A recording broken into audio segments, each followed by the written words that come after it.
We're very lucky we have two experts today that are going to guide us through guided pathways for success. And the first is Dr. Julie Johnson, who's Vice President of Strategy for Complete College America. In her many executive roles at Strayer University, she worked diligently to close the skills gap and align industry with higher education. She's also championed all efforts for student success as Deputy CEO for the University of the District of Columbia Community Colleges. Julie is passionate about transforming higher education to better serve students and increase college access and completion for underserved students.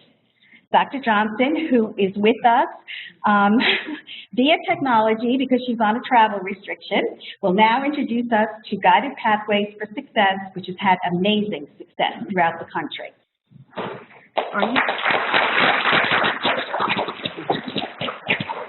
Hey. Great. Well, good afternoon, everyone. Thank you so much for having me, and I'm so sorry that I'm not able to be there in person, but I'm thrilled that you are leading this event. Can everyone hear me okay? I think it's wonderful that Three Rivers is looking at GPS. This is a really important initiative that institutions and states across the country are implementing and starting to implement. And I have to let you know, I am based in Washington, D.C., and as I've been meeting in the past few weeks with folks on Capitol Hill and policy groups and associations to talk about different federal policies, everyone kind of keeps coming back to the idea of, federal financial aid can play a role, but it's really what's happening at the institutions that makes the most difference, which is, of course, what Complete College America advocates for.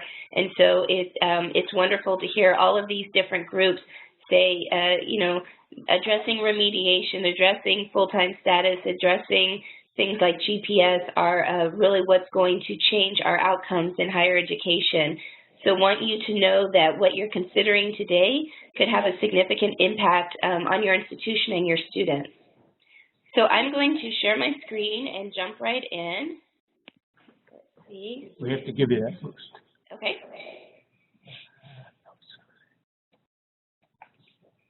Okay, there we go. Alrighty. All right. So let me just see if I can go to full screen. There we go. All right. So let me start by telling you just a little bit about Complete College America. We are a national nonprofit organization. We do state-level policy, advocacy, and technical assistance. We currently work with 38 states, and we work at the level of the governor, of the higher education leadership, and system levels. Connecticut is absolutely one of our states, and we are happy to support in any way we can the work that is being done. You may be familiar with us through some of our publications. We do tend to take a very clear-cut and prescriptive stand on where we view higher education and what we think should be done to help more students graduate. And basically, we try and identify those areas that we all know are problems, but we aren't doing enough to get the outcomes that we want. And we say, let's change that and let's look at what works. And we make sure that we're not about pilot efforts. We believe in change at scale, not change on the margins. So institution-wide, statewide change that will get you double-digit increases in your completion rate outcomes is really what we try to support. Our newest report just came out just last week, I believe, is on co-requisite remediation and looks at 4 or 5 states that have brought it to scale and have seen just tremendous results. So I encourage you to go to our website and check it out. It's an interactive report. You're not hearing from us as much as you're hearing from faculty and administrators in other states who have done this, and it shows what they've found and allows you to look at how this could impact your state as well. We have 5 key strategies. We call them the game changers. and they are the strategies that we advocate for states and institutions to implement that will help improve completion. Excuse me. We did not come up with these on our own. Here they are. These are strategies that we already saw states implementing at scale and having very positive outcomes. And so we are an evidence-based organization. We actually do the largest national data collection for any organization or group in the nation. And so we always start with the data to see what works and what we want to recommend. So we're going to talk today about GPS, the guided pathways, but then at the end I do want to hit on co-requisite remediation, full-time is 15, and structured schedules just very briefly. All right, so guided pathways, we call this GPS or GPS Direct. There's been a lot of attention about this over the past year as a book came out by the Community College Research Center that really highlighted it. And we have several states that are moving towards it, and so it's great to see so many institutions thinking about doing this work. So these are the 6 major elements, and I'm going to walk you through each of them at a very high level before turning it over to Dale, who will be able to give you, and his colleague Deb, who will be able to give you both a state and institutional perspective of what it looks like to implement. I should note Massachusetts right now is implementing GPS across its community college system, and Complete College America is supporting that. But before they started that work just this year, Dale led an effort for about half of their institutions to implement GPS for STEM programs. So they've really been in this work for a while, so it'll be good to hear from him. Excuse me. Okay, so why GPS? So like I said, let's always start with the data. We had a report come out last year called the 4-year myth. And in this case, you could think of it as the 2-year myth. And the main premise is that college students aren't graduating on time, but they can. And if we help them do it, they will save time and money. You just heard the statistics from Three Rivers on how long it's taking students to graduate, how many credits they're accruing. And so this main idea is what you just heard from your own data is reflected nationally at other states and institutions. So nationally, at the 2-year level, only 5%, and this is just full-time students, only 5% of full-time students will graduate in 2 years. When you give them an extra year, it only goes up to 13%. And this isn't your full population. These are the students who are going full-time, who are showing a high level of dedication to try and get to that end goal. So that's very problematic, and I think that that pretty closely mirrors what you have: a 4% graduate on time and 14% graduate in 3 years. Nationally, on average, students accrue about 81 credits for a 60-credit degree. That means that students, not only are they taking longer to graduate, but they're accruing credits that they don't need. And that's a problem in terms of both the time and money that is involved. And so, you know, in looking at why is that? Why are students taking all of these courses that don't count towards graduation? So some of them are students are making the wrong choices. Maybe they haven't connected with their advisor, or they didn't get good advising. Maybe the course that they wanted wasn't available, so they took another course just to be able to stay in that full-time status. Maybe with transfer or degree requirements, there were changes, and so they had to end up taking other courses. So there's a host of reasons, and of course, on the academic side in blue you can see, but basically everything in orange are things that can be addressed by implementing GPS. So this is average time to degree, so 3.6 years is a national average, which is just a little bit higher than Three Rivers. Here's what we did. We looked at how much does it cost students for every additional year that they spend in college, and we determined that between cost of attendance and lost wages, students are losing about $50,000 a year with every year that they're in school beyond 2 years.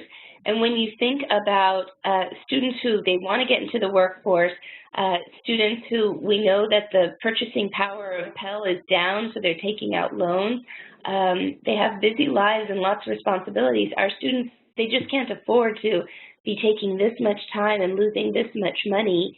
And so what can we do to help them? And then here's just from 2 institutions what it looks like, the difference in debt accumulation if you go beyond that on-time status. And you can see that students are really racking up additional debt that we don't want them to be racking up. So that's the data, and that's why we're looking at GPS and thinking about it today. It can reduce time to degree, eliminate excess credits, reduce costs, and most importantly, help get students towards their end goal, which is graduation. So I think we're long past the days of saying that it's up to students to figure out how to be successful on their own, and we're really in an era where we recognize that we as faculty and administrators, that this is on us and that we have a role to play in helping students get to their end goal. So let me talk a little bit about the structural rationale. The first idea is that unlike at the secondary level in high school where you're just kind of given your courses and everyone just moves forward, in college there's a lot of choice and there's not a clear path, and students have to figure it out, which can be very challenging for non-traditional students, for first-generation students. And as much as we want to be there and help them, we're helping cause the problem by giving them too many choices in terms of majors and courses. And then certainly when it comes to advising, there will never be enough advisors to support all of our students. And so we need to think about how do we create a structure that isn't as dependent on advisors so that students can figure out what is the path, get on that path, and just stay on it like a straight line all the way to graduation. Behavioral economics is a great one, just thinking about who we are as human beings and what is our nature. And our nature is that we don't like too much choice. And we get overwhelmed by too much choice, and we're less likely to act than if we had fewer choices. One example of this is with 401k plans. You can see, and I think this is taken from the book Nudge, that when there's just 2 options, you have a much higher participation rate than when there are lots of options. And I think the same holds true for students. And the second one is that people accept and welcome having a default choice made for them. And a great example is organ donation rates, where in Austria, everyone is defaulted in to be an organ donor, and so they have 99% participation because people don't have to do anything. They're just automatically put in that category, versus in Germany, when you have to opt in, they have a much lower participation rate. And I think, the same is true for us. When you ask students to fill out a change of major form, when you ask students to, show up for orientation or each step that students have to opt into may reduce the chances of their participation and their ability to move forward. So structure helps reduce the choice and create an environment for success for students. So I'll run through the components of GPS, and let me assure you that at the end there will definitely be time for questions, so I'd love to capture all of those. So again, these are the 6 main categories. The first one is called meta majors, or academic focus areas. It's the idea that really, especially for community colleges, when we think about student intake, we usually think about placement. We give them, AccuPlacer or Compass and figure out if they need to be placed into remediation, and then we say, what's your major, and they go along their way. we need to do a much better job of using this new student intake process to help students figure out what direction they want to go. And rather than put them straight into a major, let's figure out their career interests, but let's put them in these big academic bucket areas. And the whole purpose of meta majors are to help funnel students into the right major. When students change their mind and change majors, they often end up having to, take additional courses.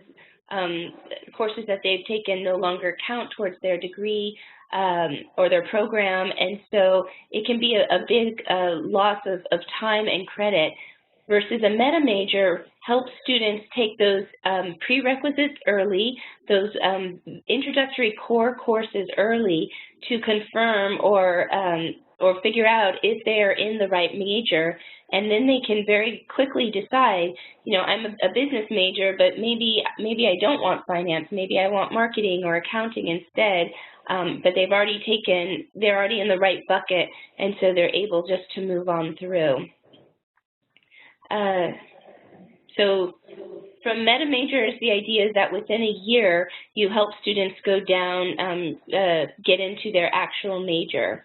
The state of Florida actually has legislation that required all of their colleges to do meta majors, and this is just a great example from that Broward College created for all community colleges in the state. And I think we have, it shows 8 different meta majors, and then, which is that inner circle, and then it shows the majors that are within each meta major, and then they actually have a third ring that's not shown here, which shows the careers that are linked to it. And so the idea is students they come to college to get a degree so that they can get a job. So let's try and show them that clear pathway. Another important element when thinking about meta majors and where students are going is we need to think about the role of math. For so long, college algebra has been the default college level math course, and the math associations have kind of been screaming at the top of their lungs for the past 20 years saying college algebra isn't necessary for everyone. It's only needed for students who are going to go into calculus, which are largely those STEM students. And so there's a huge movement across the country to think about new math pathways. And so I really encourage you to think about how do you create math courses that are better aligned to the skill set of the majors that students are going into. A lot of students struggle with math and with college algebra, and so how do we get them into the right course? And you can see a lot of states and institutions are creating these new math pathways, mostly by doing adding quantitative reasoning and statistics for other courses, for other programs that are not STEM. All right, academic math. This is a big one. When we talk about academic math, the academic math is the pathway for students to take towards their degree. And I know that that's a no-brainer. I know in raising this, most institutions will say, well, of course we have an academic map. And, to which I always respond, that's great. Now, is it mandatory? We don't want to just post on our website what the course requirements are. We want to tell students more specifically how they need to move through that, those programmatic requirements. So when we think about academic maps, we think about a term-by-term sequence that is specifically intended to help students graduate on time and tell them exactly what classes they need to take in each term so that there's no guessing, so that it's very clear. So a couple of examples is, put in those important prerequisite courses. Try and include career information. Let them know what the milestone courses are. And I'm going to pull out of this just for a minute and show you a great example. So this is City Colleges of Chicago, and they're doing GPS, and you can see right down here it says choose your pathway. So I'm going to go to their program finder, and I want to show you how they're using their meta majors and their academic maps to guide students through. So for all of the colleges within the City Colleges of Chicago system, they're all using, these are their meta majors. There's 8 of them. So when students come in, they don't have to choose a major, they just choose the meta major. But from there, they can say, you know, okay, I want to go into the business meta major, and you can do it by college or degree. I'm just going to say search. And hopefully this will go through fairly quickly, okay? And let's take a look at the accounting degree. Okay, so just like, you know, most colleges, they have, whether it's on their website or in their catalog, they say these are the courses you need to take, and, you know, it adds up to 60 credits, which is good. And we also encourage institutions who have programs beyond 60 credits to really take a hard look at that and try and get them down to 60 credits if they can, you know, unless there's other programmatic accreditation requirements that require them to go beyond it. But what I really want to show you is their academic maps. So this is how they do academic maps. They're very clear about what you need to do semester by semester. So first off, the thing to notice is they have it scheduled so that a student can graduate on time. If you look at the number of credit hours in each term, it's 15 or more. They don't just have the course code, they actually have the name of the course, and then they're very explicit about what you need to do in a term-by-term scenario to make sure that you are on track. And then they do have another section, I believe, that then connects it to careers. So I just wanted to give you that really great example. So from academic maps, the next step beyond that, well, first, I guess one example is at Florida State University, when they implemented academic maps, they saw their number of students graduating on time and with fewer credits really increased. And so they've had wonderful success with that, and not just for a proportion of their students, but for all different populations. So from academic maps, back to the idea of behavioral economics is you need to create a default schedule. You take your academic maps, and then if you can connect it to whatever, you know, your LMSs and your SIS, and basically try and have a default schedule where students don't have to opt in, where almost every term they're just presented with, this is your schedule, and just a one-click button of register me, or something that helps figure out, you know, these are the different sections within this course, and you choose which time is best. So helping put students on a default schedule where they don't have to figure it out term by term, but they just move forward, is the most ideal. Critical path courses are just making sure that students don't wait till their last semester to take something that is essential, that if they fail, they can't move past. And then proactive advising is the idea that because we're never going to have enough advisors, we need to use advising differently. We need to use predictive analytics. We need to target advisors to students who are at risk or getting off track or need additional help. And let's get that. So again, that's a very high-level overview of GPS, and again, what GPS can do. So as I mentioned before, we have a number of states that are doing this at scale or through different programs. We've already, through some of our specific programs for GPS, have already impacted over 1 million students. So this is great work that is only catching more and more steam. So with just the last few minutes, I want to run through some of these other game changer strategies because none of them are in silos. They all have an impact. If we want students to finish on time, we need to think about these other components. So co-requisite remediation. So I know that Connecticut, that you have legislation that really strongly encouraged co-requisite remediation and but also allowed for 1 semester of traditional remediation. In talking with the Board of Regents and when they've looked at the data, my understanding is that between the two models, it was the co-requisite models that we're seeing the improvement in terms of completion to and through college-level courses, and that's what we really encourage. So it's the idea that too many students start in remediation, too few of them ever get to the college-level courses and then ever graduate. And so let's acknowledge that there are problems with traditional remediation, and rather than make it a prerequisite sequence for students, let's make it a co-requisite. Let's put them straight into college English or math, which is that gateway, that orange bubble.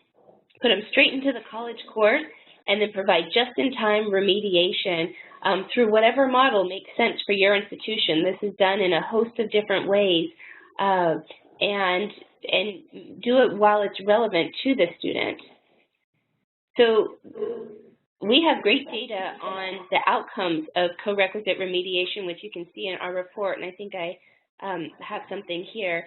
But basically, we have nearly 20 states that have either scaled it statewide co-requisite models or have committed to go to scale by 2018. So this really is a national movement, and what you see, I guess I didn't include the data, but basically what you see is across the board traditional remedial outcomes being about 20 or 30% versus when you do co-requisite remediation, in one semester you get to over 60% of students completing both the remediation and the college level course. And what we found is that this works for students at all academic ability levels, not just those right below the cutoff score. Tennessee did a great data analysis on that, and all populations are well served by this. So that's one to think about. When you heard about the data for Three Rivers, and I think it was said that only 8% of your students take 15 credits, and the big misnomer that that 12 credits will get you to on-time completion, and students, I think they just don't realize that. And there was a great article today in Inside Higher Ed about the White House proposals to give a Pell bonus to encourage students to take 15 credits to graduate on time, because right now the majority of students aren't. And so what can we do to help them? A lot of our states and institutions that are doing 15 to finish, it's as simple as a marketing campaign just to get the word out to students that if you want to graduate on time, you've got to complete 15 credits if you're a full-time student, or you need to complete 30 credits per year, which part-time students can do, just by going year-round. We are about to come out with a new policy brief in the next couple of weeks about recommendations that we have for the Pell Grant, so that to encourage students to take 15 credits, or to encourage them, part-time students, to take 30 credits year-round, and to have Pell support that, both that year-round component and that 15-credit component, and to help set a new standard, a new expectation that it is achievable. So structured schedules, this is one of my favorites. As a former community college administrator, I saw all of our students just struggling to get to campus and take their classes and fit it in the midst of their busy lives. So here's a snapshot of who our students are today. They're largely non-traditional. They're commuters. They're working. They're trying to juggle lots of things. They have children. They have other life obligations. And so asking students to try and find classes that may require them to come to campus one day for an 8 a.m. class and have to hang around until 2 p.m. to get another class, and then change their schedule the next semester and have to refigure out work and childcare and transportation. It's a system that works for us, but it doesn't work very well for our students. So structured schedules it's basically block scheduling, but it's the idea that we need to give students a predictable, consistent schedule for the duration of their program. Excuse me. So that when they enter a program, they'll know I will always be in class, Monday and Wednesday from 8 to noon, or 3 days a week at night, and they can just build their life around that and they don't have to figure out courses and times. It's just all built in, part of that default scheduling that I mentioned earlier. So structured schedules, it can look like whatever you need, whatever works for both you and your students. And it is, pardon me, it's something that Texas just recently required all of their community colleges to do for at least 5 programs in certain fields, just to really support their students in getting through to graduation. We have more and more states and institutions that are interested in this. And again, as a community college person, I feel like this is low-hanging fruit and something really worth doing. So I'm going to stop there and open the floor for any questions.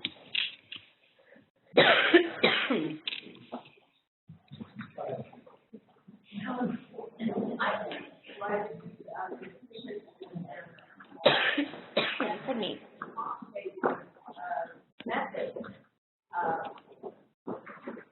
But in theory, just to make sure I understand this, we all go back to our offices, and under the fine arts, we somehow,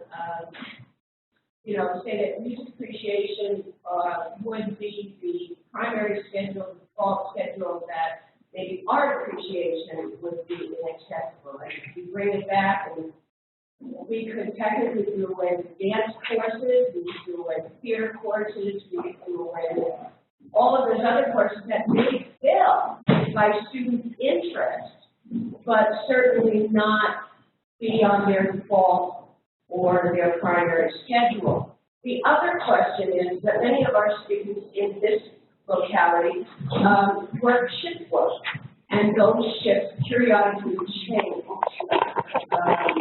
We have other programs that are shift work programs. I'm wondering how that fits in the block schedule. Yep, sure. Yep, thank you for those questions. So, in regards to electives and reducing choice, there are 2 ways to think about it. I know with some states and institutions, they do say we have to make some of the hard choices, particularly for our liberal studies, or transfer programs. And instead of saying you have 20 options for electives, maybe they say you have 5, and they help reduce the choice for students that way. But I agree that electives are a valuable component. And so when you think about academic maps and default schedules, I think you start with the gen ed courses, you start with the programmatic requirements, and then you build in the electives at the end and try and make them as consistent with the block schedule that you've created as possible. But we're certainly not advocating to take out choice entirely or to remove electives that definitely have a value to students. So I hope that answers that one. And then the second one about shift changes, that's a good issue, and I think that's actually an issue that is gaining attention at both the state and the federal level, where you're actually seeing community college systems or regional institutions working with employers to say that it's to your benefit to have students complete their degree and get into the workforce. And because so many of our students are in this field or that field, what can we do to work with you to try and keep these shifts consistent over a 2-year period to help our students move through? So I think that's the best work that I know of to date. And certainly you can't account for all external and life variables, but I think trying to give a constant within the schedule is of your community college experience is an important step.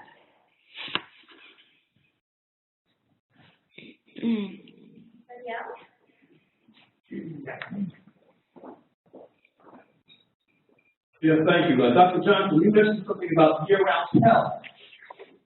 I remember about a few years ago, if you remember, they had year-round Pell at all the colleges. It became a disaster because if you were full-time and you used all your Pell, you couldn't do summer school. But year-round Pell allowed them to do summer school with certain restrictions. They had to be at least 2 courses, and then they had to pass both those courses. It helped some students, but it hindered others. is there going to be a difference in how the federal government looked at this year-round Pell so students can get all year round, all the time?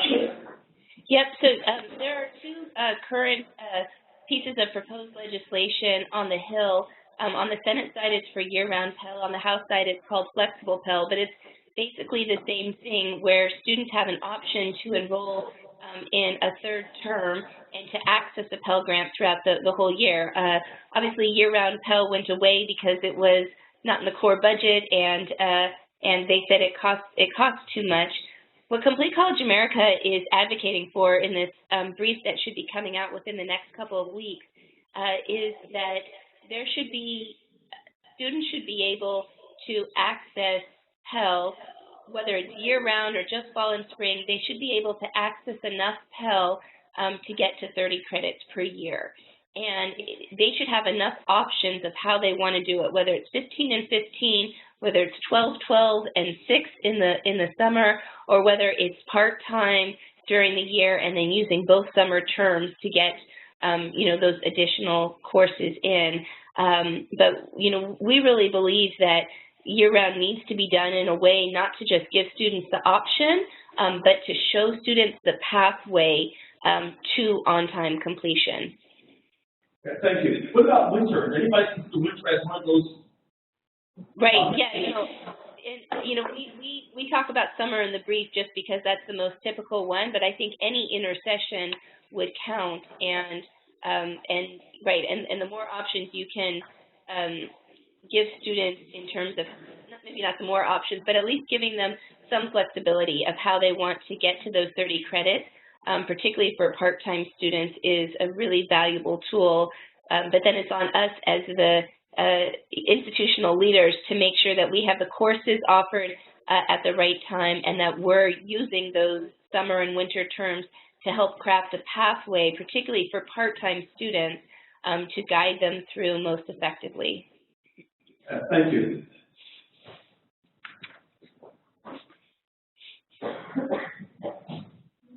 Any more questions? Yeah, I have another question. I wanted to ask if the academic map is replacing the plan of study, or is it almost the same, but maybe a little different modifications?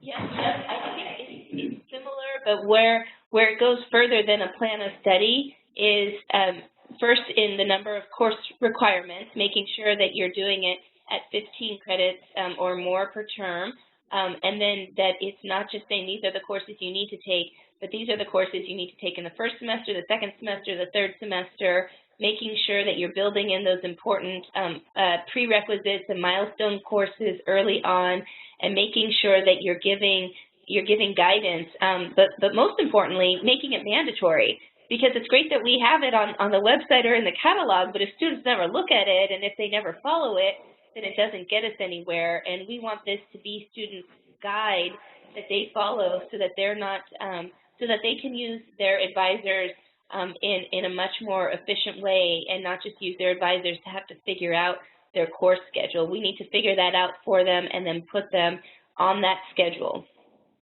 Thank you.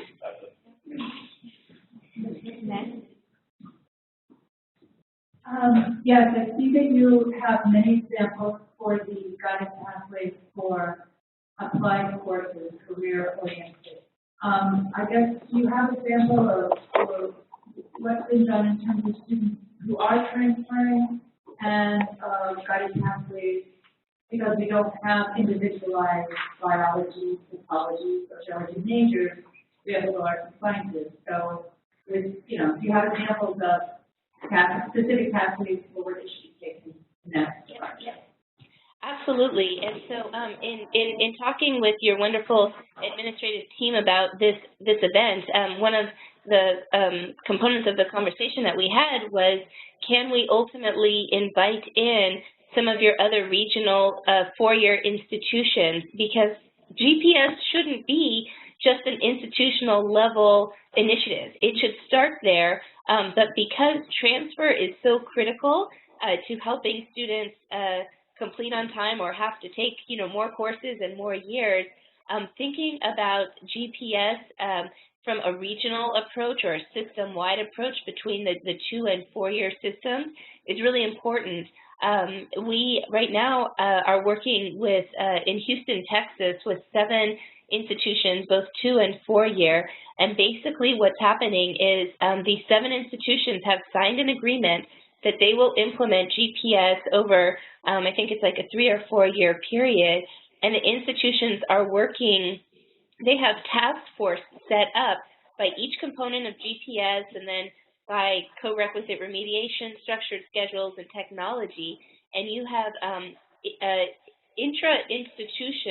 institutional task forces.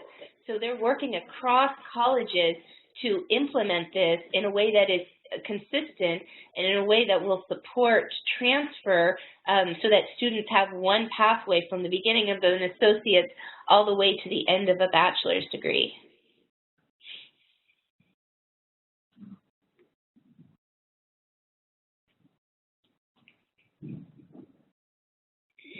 I have a question. So far, it appears that this whole program is geared to getting students to get through school as quickly and efficiently as possible, which as a math person, that's a good idea. But in reality, there's 2 things that you don't see taken into account. One is that we're all being paid by putting students in the seat. And 2, not all students want to get out in 2 years. Some of them are doing it partly because they like being in school. So what do we put to place, or what statistics do we have that tell us that if we follow this program, we're still going to be able to have the same enrollment or put the same number of people so we can basically all be employed? So what do we have that way? Sure. So I know that the data shared today, there wasn't a talk about retention rate, but you can publish your data on retention rate and see where you're getting big buckets of students. GPS will help improve retention. When you help improve retention, that means more students in seats, particularly for not just the gen ed courses, but into the programmatic level courses. And it's good for the students, but it's good for for the faculty and institution as well. I believe Georgia State said that for every 1 percentage point increase in retention that they saw, that it yielded $3 million in tuition revenue for their institution.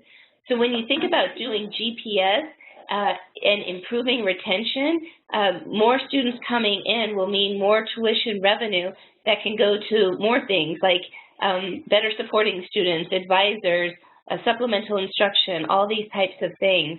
So I think that's one component. Certainly not, you're right, sure, not all students will have the goal of completing on time, but I think it's safe to say that the majority of students do want that. And so we need to create a system that will serve the majority of students and know that not all students may want that or may follow it, but, there will always be exceptions to every rule. And we need to figure out how do we serve the students that have come here to get a degree and move on to get into the workforce. Well, this is sort of a follow-up. I teach in electrical engineering technology, and we have a lot of non-traditional students. This mandatory full-time schedule bothers the heck out of me. We're going to lose a lot of our non-traditional people because they can't do that and still feed themselves in campus. Right. What's the idea? Is there any exceptions for people who have to take like a 4 or 5 year program?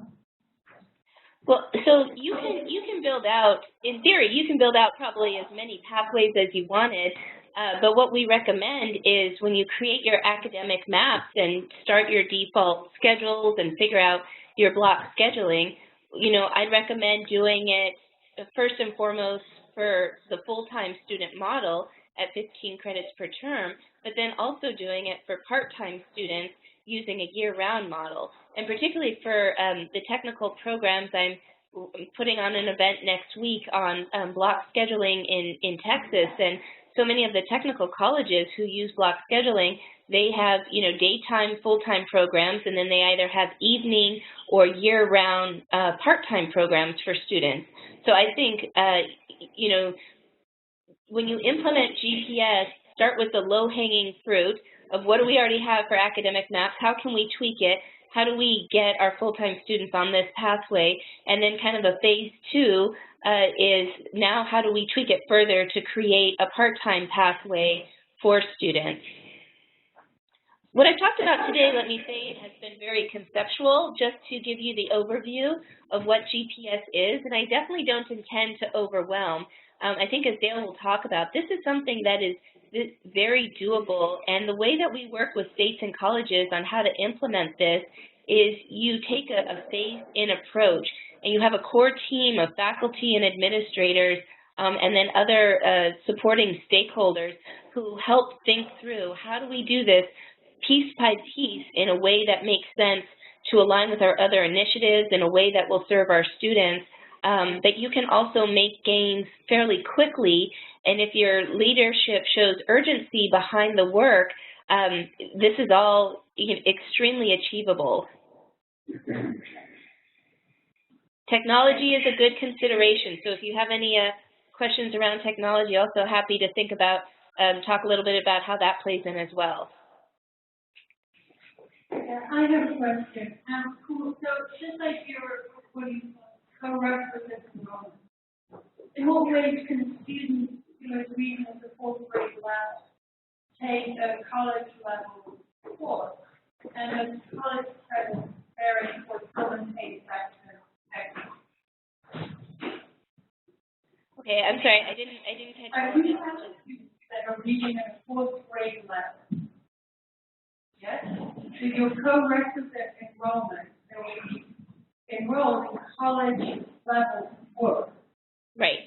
How can you maintain the integrity of the college level work when the student is reading at the 4th grade level? Right. Okay. So good question. So what we say is that, and I'm happy to send on data. I think it was Tennessee who basically they looked at students in traditional remediation and co-requisite remedial models, and they compared them to their ACT score. They used ACT instead of SAT, and what they found is that students, as I said earlier, at all academic ability levels did better in the co-requisite models, and even some of the least academically prepared students did better in the co-requisite models. But when you talk about a student at a 4th grade level, that is a different situation. And we do acknowledge that there's probably, in the single digits, less than 10% of your students, but that there's going to be perhaps a very small percentage of your students that may need to be referred to adult basic education. And I know that in Connecticut, as you all have worked to revamp remediation, that working with adult basic ed providers is one of the options. But for the majority of students, co-requisite works, and it certainly does maintain the integrity of the college level course because the students are still being remediated, whether it's through additional labs or tutors or through extra class time at the end, like the ALP model out of Community College of Baltimore County, where the majority of students are college-level students and a third of the students are remedial students. They're all taking it together, and then the remedial students stay an extra hour or so to get that extra remedial support alongside their college-level course instruction. Julie, I have a question. Some of our advisors have expressed concerns about our undecided students being put in meta majors in their very first semester when they are not ready to make that decision. How is that handled? Right. So with undecided students, there's a real opportunity there. Going back to the idea of the intake process, and I really encourage you to think about how can you revamp your intake process to do maybe a short questionnaire or survey around career interest and aptitudes related to careers so that you can help students figure it out. I was just speaking with a community college, volunteer state college in Tennessee, and they said that that they don't want their students to be undecided or to just default into their gen ed liberal studies major, that when they have undecided students, they have advisors call them before the term starts and work with them to really identify which meta major would be best for them. And so the idea is that undecided students can lose a lot of time and take a lot of unnecessary courses in the hopes of figuring out a direction, but it's really on us to guide them and help them identify what direction will work best for them. Thank you. Do we have time for another question? I think we do. Yeah, right ahead. This is more philosophical and probably very old-fashioned. And while, again, I totally understand the efficiency of this model, the cost saving of this model, there is also intrinsic qualities to higher education. And I'm a little bit concerned as I hear concepts of choicelessness, curiosity, the absence of curiosity, the absence of flexibility, and the absence of affective motivation in getting through a semester.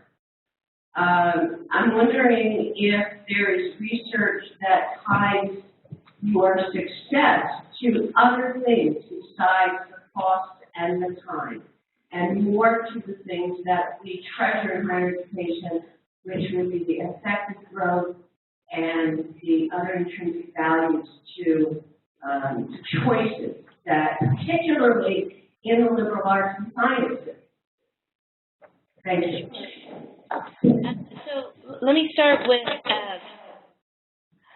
we don't believe that this structure is in conflict with the intrinsic value of higher education. I've taught at the community college level, at the graduate level, and I think that helping students have a framework, an understanding of how to move through, doesn't mean that you have to eliminate some level of exploration and certainly not curiosity. I would hope that all of that would be fostered by faculty within each course content. So I think that there are still lots of opportunities for that, and as I said earlier, electives don't have to go away. You may need to reduce them to help students, get through on time, but we have to acknowledge that the experience that so many of us had at a four-year residential, liberal arts institution is not where our students are at today.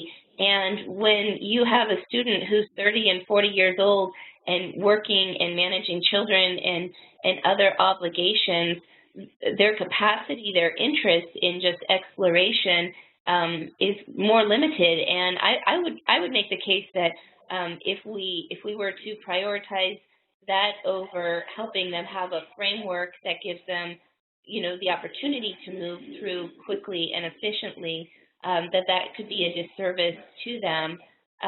In terms of the research, I don't have research off the top of my head of whether this compromises the intrinsic value of higher education or not, but I think that everyone sitting in this room is here because you love students, you love what you teach, and that is not going to go away by helping to create a bit more structure so that more students can get to their educational goals. We do have a few more minutes if there's another question or two.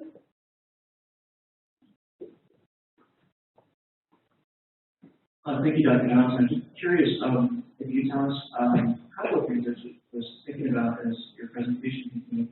The measures you proposed seem to reflect a very specific philosophy about education and also very specific benchmarks that are privileged over others.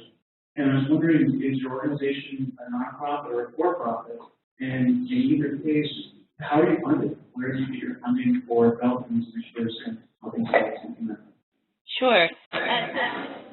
We're a nonprofit organization, and we're funded by foundations such as Gates, Lumina, Kresge, USA funds, all of the higher education foundations, and you know, I think we do stand alone in the higher education policy realm.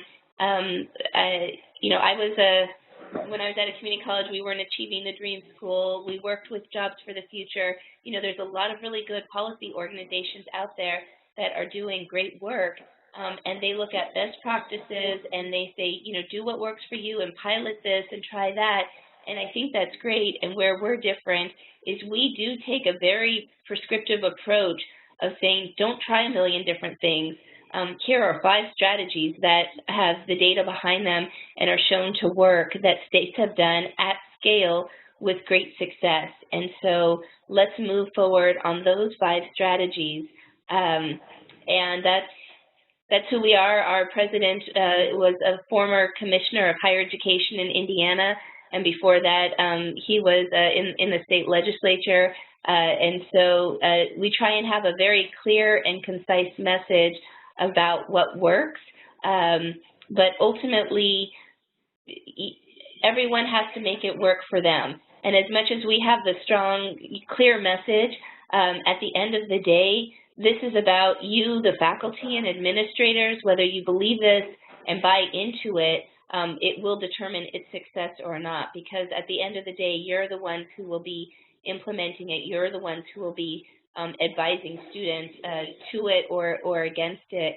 And so it really does come down to what you believe and what you want to support. Thank you. Okay, all right. Thank you very, very much, Julie. Julie will be with us till about 3:15 if you think of any other questions in the meantime. And I think it'd be a good idea for us to take a short break now, maybe 10 or 15 minutes. We have coffee and cookies, and then we'll reconvene in 15 minutes.